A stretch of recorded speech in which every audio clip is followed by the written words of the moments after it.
Quando olhamos para o Tai Lung, a primeira coisa que vemos é a sua força, seus momentos de formação de aura. Por isso, força, o seu poder, nunca foi o problema dele. O problema de Tai Lung é que o torna um vilão tão interessante e memorável para nós. Ele é o resultado lógico de um sistema de meritocracia levado ao extremo, até porque, como vemos, ele não nasceu mal, ele foi fabricado para ser perfeito, e a perfeição, na psicologia humana, é uma grande armadilha. Tudo começa com a ideia de expectativa. A maioria de nós entende o que é ser olhado por alguém que amamos e ouvir que somos especiais. Por uma criança, isso é um combustível, mas também é uma dívida que ela começa a pagar desde cedo. Shifu não deu apenas um teto a Tai Lung, ele deu a ele um destino já estabelecido. No momento em que o Shifu apontou para o pergaminho do dragão e disse, isso será seu, ele transformou o amor em uma transação. Tai Lung passou a acreditar que o amor de seu pai era condicional à sua capacidade de se tornar o maior guerreiro da história. Por isso aqui entra a primeira camada da sua vilania, que é a frustração que nasce da promessa não cumprida. Existe uma diferença fundamental entre querer algo e acreditar que você tem o direito de ter algo. Tai Lung não queria o pergaminho por uma questão de poder político ou domínio mundial. Ele queria porque o pergaminho era o recibo de que ele tinha pago a sua dívida com Shifu. Quando o Gue negou o título a ele não estava apenas avaliando suas habilidades de luta, que de fato eram impecáveis. Ele estava avaliando a sua alma. E o que o Wu-Wei viu foi que Tai Lung não tinha nada dentro de si, além da expectativa de Shifu. Quando ele ataca o Vale da Paz após a rejeição, ele não está tentando conquistar o Vale, ele está tentando destruir o mundo que o rejeitou, após ele ter feito tudo que o mundo pediu, sendo o colapso de uma estrutura mental. E de fato, é algo que a gente consegue entender, é uma frustração que realmente conseguimos entender. Imagina você dedicar 20 anos de sua vida, quebrar cada osso do seu corpo, abrir mão de qualquer identidade própria, apenas para ouvir que não é o suficiente.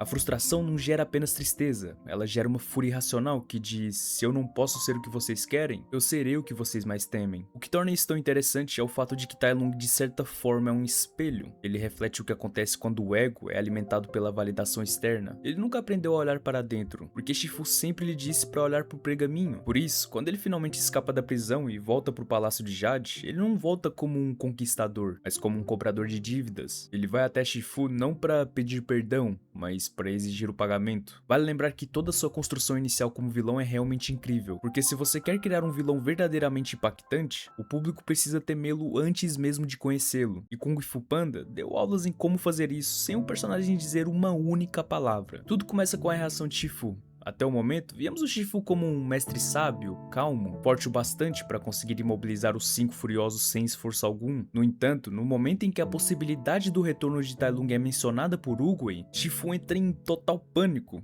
É algo realmente impactante, porque se um mestre que derrota os guerreiros mais fortes da região perde o controle e fica apavorado, serve como um ótimo termômetro imediato para nós que estamos assistindo. Por isso, se o Shifu está se sentindo ameaçado, nós também deveríamos. Essa antecipação é materializada na prisão. A narrativa nos afasta do Vale da Paz e nos leva a uma fortaleza isolada, a 4.000 quilômetros de distância. A escala da prisão é o que define a força de Tai Lung. 1.000 guardas armados, uma estrutura esculpida na montanha e restrições físicas que parecem exageradas para qualquer tipo de ser vivo. Vemos ele preso por acupuntura, imobilizado por uma carapaça de pedra e vigiado por bestas gigantes. Isso é uma sacada genial, porque o filme não precisa falar para você de forma expositiva que ele é forte. Por isso, o famoso mostre e não conte combina tão bem nessa cena. O filme nos mostra que o mundo inteiro precisou se organizar e construir uma fortaleza monumental apenas para manter um único ser vivo contido. Quando finalmente chegamos à fuga, o filme faz algo muito inteligente. Ele utiliza a ação para aprofundar a personalidade do vilão. Novamente, ele não precisa dizer uma única palavra para demonstrar seu carisma. Fora que vemos que Tai Lung não é apenas uma criatura que usa força bruta. Vemos o quão paciente ele é, visto que ele esperou 20 anos por um único erro, uma única falha no sistema. Algo tão simples como uma pena de ganso. E a forma como ele usa essa pena para se libertar mostra uma inteligência absurda e uma destreza técnica que o colocam acima de qualquer soldado comum. A forma como ele usa as coisas que servem para contê-lo, as coisas ao seu redor, ao seu favor, mostra como ele é um gênio da adaptação. Tudo isso estabelece Tai Lung não como um animal bruto, raivoso ou qualquer outra coisa do gênero, mas como um guerreiro muito técnico e criativo. Ele vence os guardas e desmonta completamente o sistema que o prendia. Por isso, no final dessa sequência, a mensagem é bem clara. As restrições extremas não eram um exagero, eram um mínimo necessário. Por isso vemos que ele não é apenas uma ameaça física, mas também uma força da natureza que não pode ser contida por paredes, correntes ou exércitos. Por isso que o medo que o Shifu sentiu lá no início do filme é agora totalmente justificado pra gente. Voltando para o tema sobre a relação entre expectativa e frustração, Tai Lung é o arquétipo do aluno nota 10 que surta quando recebe um 7. A vida não é um sistema de trocas justas, e o Kung Fu como filosofia deveria ter ensinado isso a ele. Mas Shifu estava tão cego pelo seu próprio orgulho, o orgulho de ter criado o melhor, que esqueceu de ensinar ao filho como ser uma pessoa comum, como falhar e como aceitar que o destino não é algo que você compra com suor. A prisão de Tai Lung por 20 anos é uma metáfora, visto que fisicamente ele estava acorrentado, mas mentalmente ele estava congelado no momento da rejeição. Uma prisão é feita para que a pessoa mude, repense suas atitudes, mas ele não mudou na prisão, ele não refletiu, ele apenas acumulou o peso daquela expectativa. Por isso que quando ele escapa, ele é a mesma criança ferida, apenas com mais músculos e mais técnica. Vamos agora olhar para o momento em que a trajetória de Tai Lung colide com a de Po. É aqui que a filosofia do filme deixa de ser uma história sobre animais lutando e passa a ser falado mais sobre a natureza da identidade. Tai Lung e Po são essencialmente dois lados da mesma moeda. Ambos foram deixados para trás, mas a forma como preencheram esse vazio nos conta tudo sobre o porquê de um ter se tornado um monstro e o outro um herói. Enquanto Tai Lung preencheu seu vazio com a construção de um ego baseado em mérito, Po preencheu o seu com entusiasmo puro. Tai Lung precisava ser o dragão guerreiro para ser alguém, já o Po ele ficava feliz apenas em estar perto das pessoas que ele admirava. Essa diferença de ponto de partida é o que torna a derrota de Tai Lung tão filosoficamente humilhante.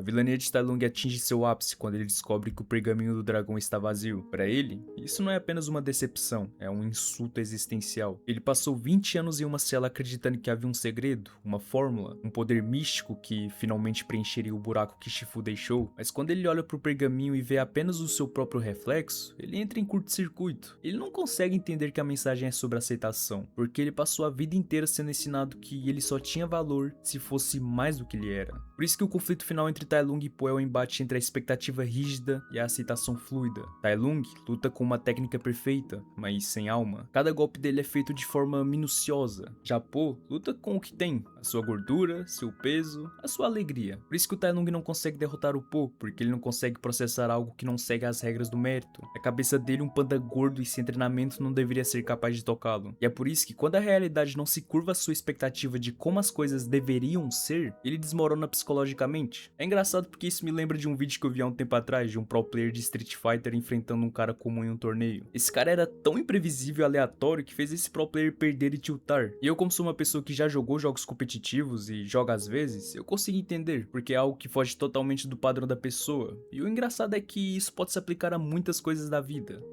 Enfim, voltando, não dá pra dizer que não existe algo profundamente humano e triste na cena em que ele exige que Shifu diga o quanto se orgulha dele. Naquele momento, a máscara de vilão cai por um instante. Vemos que toda a destruição, toda a fúria e todas as mortes que ele causou foram, no fundo, uma tentativa desesperada de chamar a atenção de um pai. A frustração de Tai Lung é a frustração de quem seguiu todas as regras de um jogo e no final descobriu que o prêmio não existia. Mas o que o torna definitivamente um vilão, e não uma vítima, é o fato dele se recusar em mudar após ouvir o pedido de desculpas de Shifu. Quando Shifu finalmente admite seu erro e pede perdão, Tai Lung tem uma escolha. Ele pode soltar o ódio e se reconciliar, ou pode dobrar a aposta no seu sofrimento. E como todos sabem, ele escolhe a segunda opção. Ele escolhe ser o monstro porque a dor da frustração tornou-se a sua única identidade. Sem o seu ódio, Tai Lung não seria nada, e ele tem mais medo de ser nada do que de ser mal. Precisamos falar sobre o golpe do dedo Uchi e o que ele simboliza, porque ele é além de um golpe físico, e sim a dissolução final do ego do Tai Lung. Tai Lung passou a vida tentando dominar as técnicas mais complexas, os segredos mais profundos, acreditando que o conhecimento acumulado o tornaria invencível. Po, por outro lado, aprendeu o golpe mais poderoso do universo apenas observando e experimentando. A simplicidade do Po é o veneno do Tai Lung.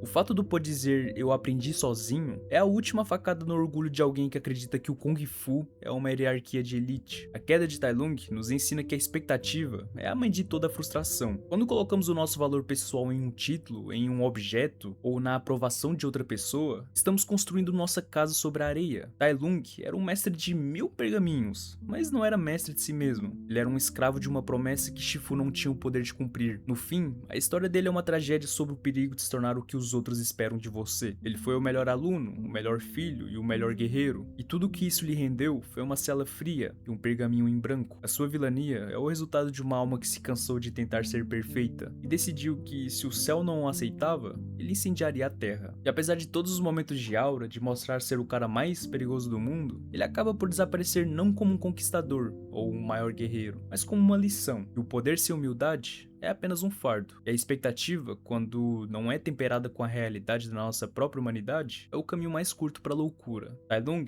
não foi derrotado pelo Kung Fu de Po, ele foi derrotado pelo vazio de sua própria existência. Um vazio que ele nunca teve a coragem de olhar de frente, até ser tarde demais.